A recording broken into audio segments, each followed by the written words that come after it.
बिस्मिल्लाहिर्रहमानिर्रहीम। FSc second year physics हम discuss कर रहे हैं और चैप्टर नंबर 15 इलेक्ट्रोमैग्नेटिक इंडक्शन ये हमारा चैप्टर था। और लास्ट टाइम हमने जो टॉपिक डिस्कस किया था वो था हमारे पास सेल्फ इंडक्शन। सेल्फ इंडक्शन हमने लास्ट टाइम पढ़ा था और सेल्फ इंडक्शन में हमने ये पढ़ा था कि हम जब भी एक कॉइल को एक बैटरी के साथ कनेक्ट करते हैं तो कॉइल में एक करंट प्रोड्यूस होता है और वो करंट उस कॉइल में फ्लो करता है। और फैराडे लॉ के मुताबिक जब भी किसी कॉइल में करंट फ्लो करेगा तो उसमें फ्लक्स वेरी करेगा, यानी मैग्नेटिक फ्लक्स वेरी होने की वजह से वहाँ पर इट सेल्फ उस कॉइल में क्या होगा, एक ईएमएफ इंड्यूस होगी, जिसको हमने सेल्फ इंडक्शन या फिर बैक ईएमएफ भी हमने कहा था। आज उसी कॉन्सेप्ट को हम लेंगे और हम पढ़ेंगे energy stored in an inductor. तो सबसे पहले तो हम एक इंडक्टर को समझते हैं। इंडक्टर क्या है? देखिए बेटा, आप लोगों ने चैप्टर नंबर 12 में energy stored in a capacitor discuss किया था। आज हम energy stored in an inductor पढ़ेंगे। कैपेसिटर की सबसे पहले हम उसको रिकॉल कर लेते हैं। कैपेसिटर में इस तरह था कि हमारे पास दो पैरेलल प्लेट्स होती थी और उनके दरमियान कोई ना कोई इंसुलेटर होता था और उस को एक प्लास्टिक के होल में बंद कर दिया जाता था, जिसको हम एक ईएमएफ पोटेंशियल हम देते थे, जिसकी वजह से वहाँ पर चार्ज जो है वो स्टोर हो जाता था, यानी कि एनर्जी वहाँ पर स्टोर हो जाती थी। वो कैपेसिटर का काम था। यहाँ इंडक्टर है। इंडक्टर बेसिकली क्या होता है कि आप क्या करें, एक कॉइल ले लें और उसको किसी भी इंसुलेटर मटेरियल पर आप क्या कर दें, उसको वाउंड कर लें, तो वो आपके पास एक इंडक्टर बन जाता है। कैपेसिटर में जो चार्ज स्टोर हो रहा था वो उसमें इलेक्ट्रिक फील्ड की वजह से हो रहा था, जबकि इंडक्टर में जो कॉन्सेप्ट है, इंडक्टर में चार्ज स्टोर होगा किसकी वजह से? मैग्नेटिक फील्ड की वजह से। तो इस कॉन्सेप्ट को हम लेके चलते हैं। तो सबसे पहले हम देखते हैं व्हाट इज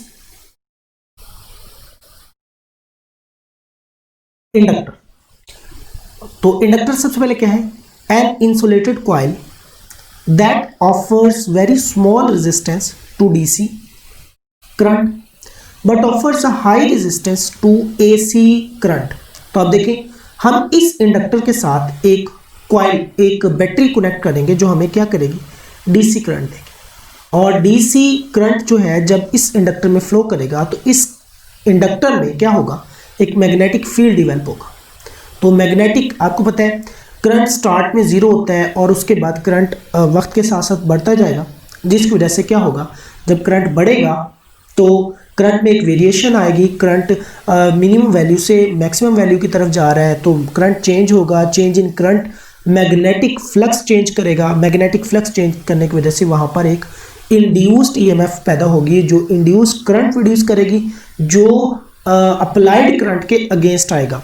तो ये सारा कॉन्सेप्ट हम डिस्कस करते हैं। तो सबसे पहले तो इंडक्टर समझे, an insulated coil that offers small resistance to DC current but offers high resistance to AC current.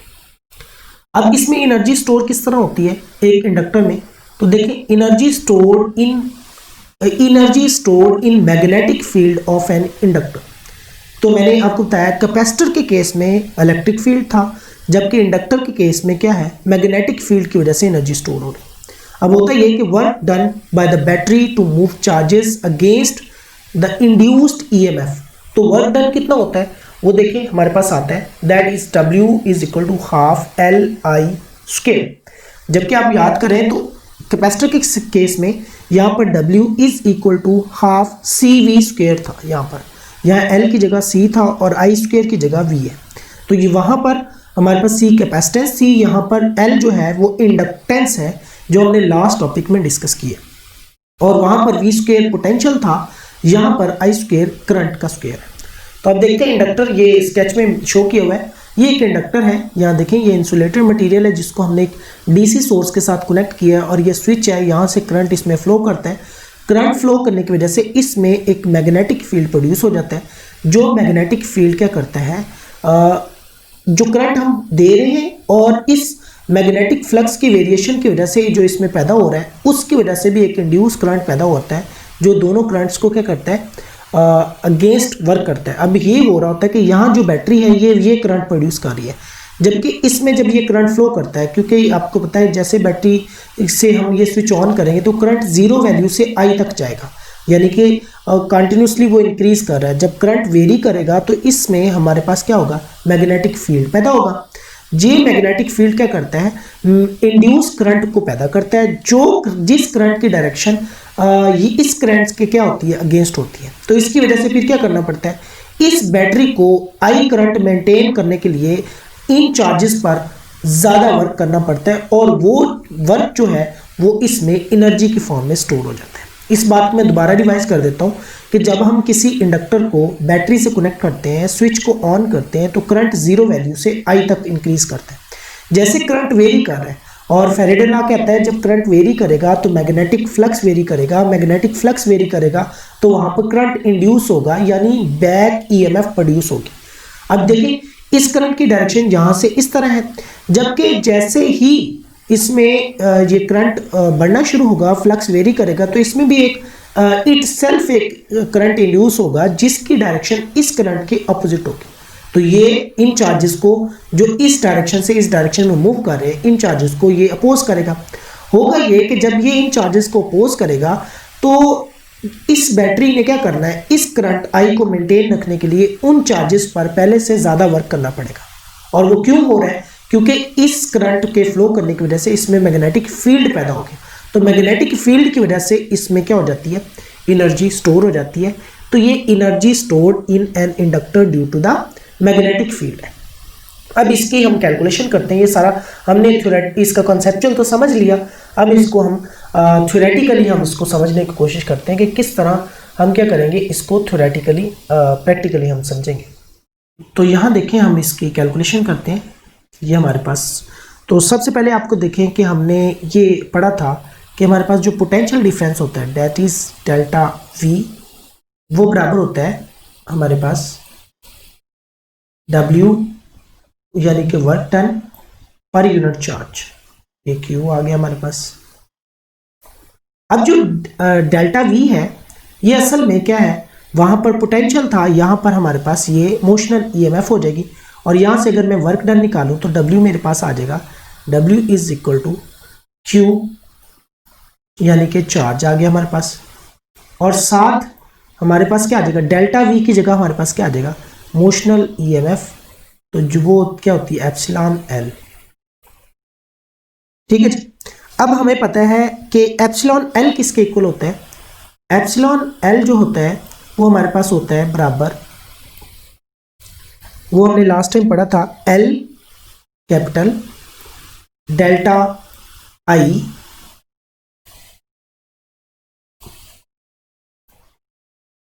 Over delta T.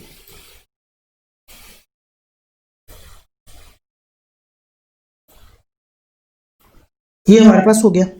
अब हम क्या करते हैं, इस एप्सिलॉन एल की वैल्यू इस इक्वेशन में पुट कर देते हैं। तो हमारे पास इक्वेशन, ये जो W है असल में ये एनर्जी है, तो ये एनर्जी हमारे पास क्या हो जाएगी, एनर्जी हमारे पास हो जाएगी E is equal to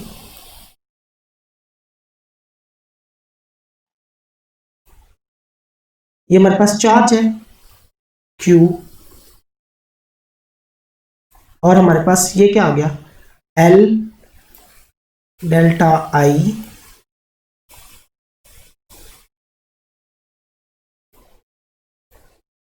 over delta T.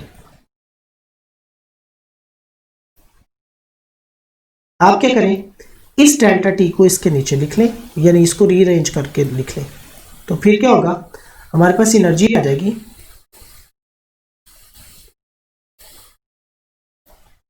Energy equal to Q over हमारे पास क्या आ जाएगा डेल्टा टी, और बाकी हमारे पास क्या बचेगा डेल्टा आई और साथ हमारे पास क्या आ जाएगा L। अब इन सारी टर्म्स को हम बारी बारी डिफाइन करते हैं। सबसे पहले तो हम इसको इस टर्म को डिफाइन करते हैं, ये है Q ओवर डेल्टा टी। तो ये हमारे पास क्या है, एवरेज करंट है, यानी कि I एवरेज ए वी और जी, ये इक्वल होगा, एवरेज होता है स्टार्ट में हमारे पास क्या है 0 और बढ़ के क्या हो गया हमारे पास आई, और बटे में क्या आ जाएगा 2, और डेल्टा आई हमारे पास क्या है, डेल्टा आई हमारे पास करंट है, चेंज हो रहा है जो, तो वो क्या होगा चेंजिंग करंट है, तो हमारे पास स्टार्ट में हमारे पास क्या था, डेल्टा आई को लिख लेते हैं, डेल्टा आई यानी I2 माइनस I1 होगा, तो I2 यानी कि फाइनल करंट है that is equal to I, और इनिशियल करंट हमारे पास क्या है दैट इज इक्वल टू 0, तो ये वाला हमारे पास एवरेज जो हो जाएगा वो I/2 हो जाएगा, जबकि हमारे पास डेल्टा आई जो हो जाएगा वो किसके इक्वल आ जाएगा आई के। तो ये इक्वेशन हमारे पास आ गई, तो हम क्या करें ई की इस इक्वेशन में हम आई और डेल्टा आई की वैल्यूज को पुट कर देते हैं। ई इज इक्वल टू, ये हमारे पास क्या आ गया I/2, यानी इसको मैं लिख सकता हूं 1/2, और ये हमारे पास क्या आ गया आई आना है साथ एल, और डेल्टा आई की जगह आई, तो ये क्या आ जाएगा आई का स्क्वायर और साथ क्या आ जाएगा एल। तो ये वो हमने लास्ट जो इक्वेशन पढ़ी थी, तो ये देखिए हमारे पास W is equal to W mean E और 1/2 LI², तो ये सारी कैलकुलेशन हमने की है। नेक्स्ट ये कैलकुलेशन यहाँ पे भी गिवन है, work is stored as a potential energy in the inductor, और ये इक्वेशन अभी मैंने साबित की है, UM जो पोटेंशियल एनर्जी है that is equal to half LI²। अब इस इक्वेशन में आप करेंगे क्या, अब इस इक्वेशन में आप क्या करेंगे, इस इक्वेशन में आप L की वैल्यू और I की वैल्यू को सेपरेटली पुट करेंगे। अब आपको पता है कि हमारे पास जो L होता है that is equal to mu naught N² और I। असल में जो L है वो बराबर होते हैं हमारे पास N म्यू नॉट, और ये मैंने यहाँ लिख देता हूँ कैपिटल N और म्यू नॉट, और साथ क्या होता है हमारे पास mu naught small n I, और इसके साथ क्या होता है हमारे पास A, यहां पर A। ये जो कैपिटल N है, असल में कैपिटल N जो होता है ये होती है नंबर ऑफ टर्न्स, और स्मॉल n जो होता है that is number of turns per unit area per unit length. तो आप इसको क्या कर सकते हैं, आप इसको चेंज कर सकते हैं, कैपिटल N को यहाँ हम कर लेते हैं, कैपिटल N जो है that is equal to small n over L। तो यहां देखें इसको हमने चेंज करके ये हमने लिखा है, तो म्यू नॉट वैसे ही n और ये वाला N² हो जाएगा, और जब यहाँ से हम n की वैल्यू निकालेंगे तो ये स्मॉल n कैपिटल की, तो यहाँ देखें हमारे पास ये हमारे पास आ जाएगा, सॉरी यहाँ स्मॉल n है, ये हमारे पास स्मॉल n है और ये हमारे पास कैपिटल N। यहाँ देखें तो स्मॉल n L मल्टीप्लाई हो जाएंगे तो इक्वल टू n आ जाएगा, तो ये हमारे पास L की वैल्यू आ गई। L की वैल्यू हमने इसमें पुट की, और I की देखें, I की वैल्यू यहाँ से हम निकाल सकते हैं, तो ये देखें B होता है म्यू नॉट NI, तो आप यहाँ से जब I की वैल्यू निकालेंगे तो वो क्या हो जाएगा B over mu not N, तो ये B का स्क्वायर हो जाएगा, म्यू नॉट का भी स्क्वायर, N का भी स्क्वायर, तो ये हमने पुट किए। उसके बाद यहाँ से देखें N² से कैंसिल हो जाएगा, जब यहाँ वैल्यू पुट करेंगे तो हमारे पास जो फाइनल एनर्जी की वैल्यू आ जाएगी वो आ जाएगी half 1/2 B² V over mu naught. तो ये हमारे पास क्या आ गया, energy stored in an inductor. ये जो इक्वेशन थी ये असल में किसके केस में थी, इंडक्टेंस और करंट के, और ये इक्वेशन जो है ये क्योंकि मैग्नेटिक फील्ड की वजह से पैदा हो रहा है, इस वजह से ये इक्वेशन मैग्नेटिक फील्ड के लिहाज से ये इक्वेशन उन्होंने लिखी हुई है। तो इसमें सिर्फ आपने करना क्या है, आपने इस इक्वेशन में जो हमने पिछली स्लाइड में हमने प्रूफ की है, इस इक्वेशन में आपने क्या करना है, आपने वैल्यूज पुट कर देनी है L की जो हमने यहाँ आपको समझा दी है, और I की वैल्यू को आपने पुट करना है जो इस इक्वेशन से B is equal to mu naught NI, तो आई यहाँ से कैलकुलेट करेंगे तो आप क्या करेंगे, म्यू नॉट एन को डिवाइड कर देंगे, क्योंकि आई का इसमें स्क्वायर है तो स्क्वायर लगा देंगे, और उसके बाद यहाँ से म्यू नॉट, यहाँ म्यू नॉट का स्क्वायर वो कैंसिल आउट हो जाएगा, एक म्यू नॉट बच जाएगा, ये देखें नीचे म्यू नॉट है, और ए आई वैसे बच जाएगा, एन स्क्वायर से कट जाएगा। तो इस तरह हमारे पास ये फाइनल इक्वेशन आ जाएगी half B square V over mu naught. तो ये हमारे पास क्या है, ये हमारे पास एनर्जी स्टोर्ड की इक्वेशन है, ये हमारे पास टोटल पोटेंशियल एनर्जी जो स्टोर हो रही है और इसकी ये इक्वेशन है। हम यहाँ से एनर्जी डेंसिटी भी कैलकुलेट कर सकते हैं। उसके लिए हम क्या करेंगे, डेंसिटी होती है आपको पता है कि एनर्जी पर यूनिट वॉल्यूम, तो आप क्या करें, वॉल्यूम से आप इसको मल्टीप्लाई कर दें, और वॉल्यूम क्या होता है आपको पता है। तो ये एनर्जी हमारे पास आ गई, energy density that is equal to half B square mu naught. तो यहाँ देखिए हमने वॉल्यूम से हम इसको डिवाइड कर दिया, तो ये वॉल्यूम इस वॉल्यूम से कैंसिल आउट हो गया। तो यहाँ देखिए कि जो एनर्जी है, energy density that is directly related to square of the magnetic field strength. तो इंडक्टर जो है in an AC circuit resist the abrupt change in current, क्योंकि एसी सर्किट में आपको पता है कि करंट जो होता है वो इस तरह का होता है कि कुछ फॉरवर्ड जा रहा होता है, एक पॉजिटिव हाफ साइकिल होता है और एक नेगेटिव, जबकि डीसी के लिए करंट बिल्कुल इस तरह स्ट्रेट लाइन होता है। तो ये हमारे पास जो है आज का हमारा टॉपिक था, हमने आज डिस्कस किया energy store in an inductor. तो होप्स हो कि आपको हमारा लेक्चर पसंद आया होगा। इंशाल्लाह आपसे नेक्स्ट लेक्चर में मुलाकात होगी।